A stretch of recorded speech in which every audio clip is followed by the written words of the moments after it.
Hi, and welcome to the first episode on love languages. I introduced the last time we talked, I introduced the different types in terms of just introducing the topic for the season.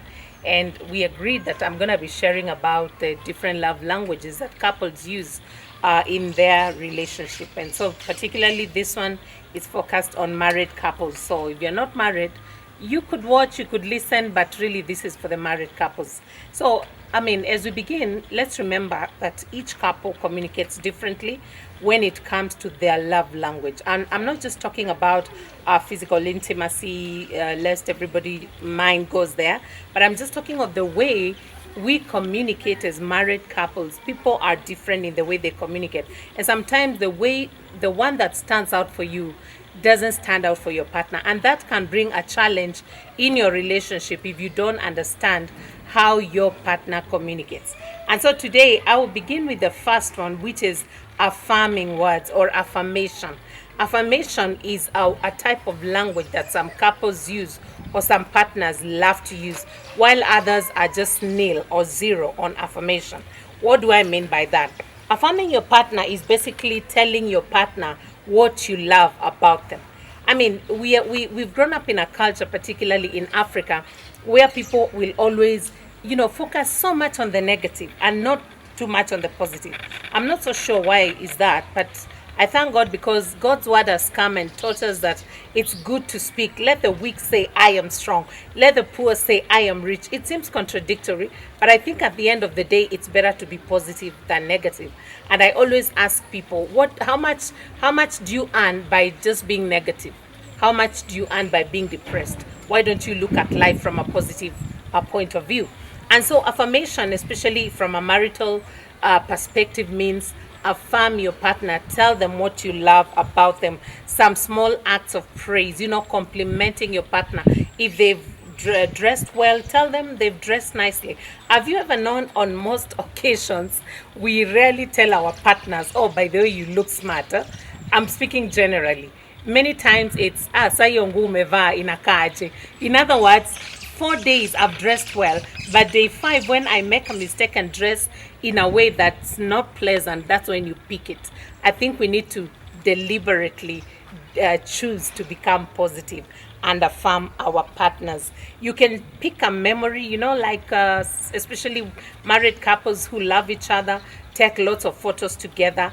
And sometimes, I'm not just saying that for taking photos together may mean you love each other, but the truth is, many times you want to be in a photo with the person you love. And that's why on many occasions, even family takes a lot of photos together. Why?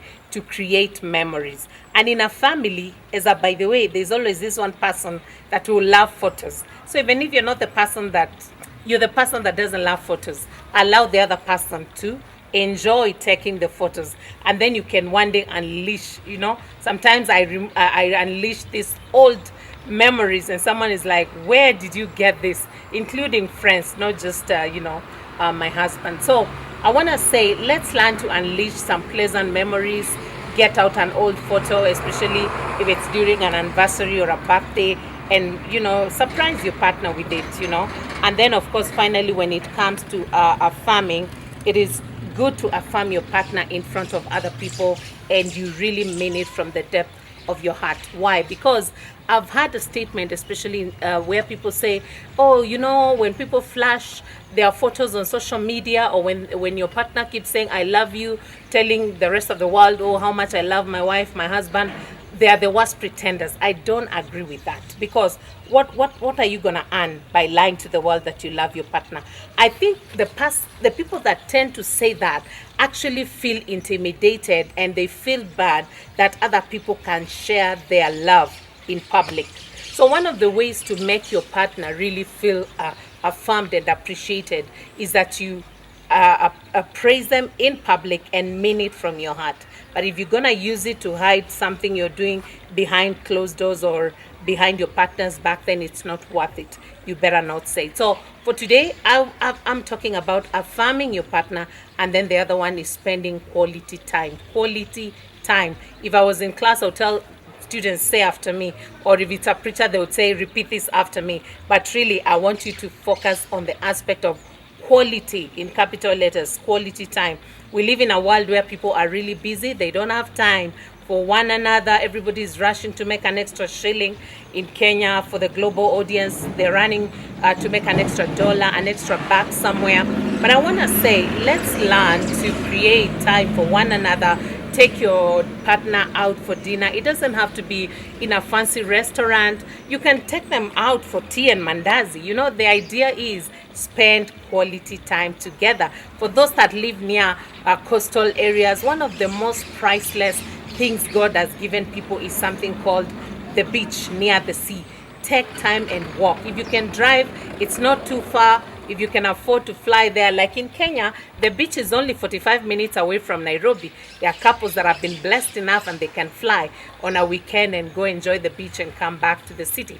So what I would like to say is spend quality time together. If you cannot afford all these luxuries, then you can just go to the nearest park, sit down, spend some time and take a stock and ask yourselves, how are we really doing? In other words, enjoy being together, but do not endure being together. I am not Miss Know-it-all, but really I must say that probably the best thing that can happen in life is to be married to someone who is your friend.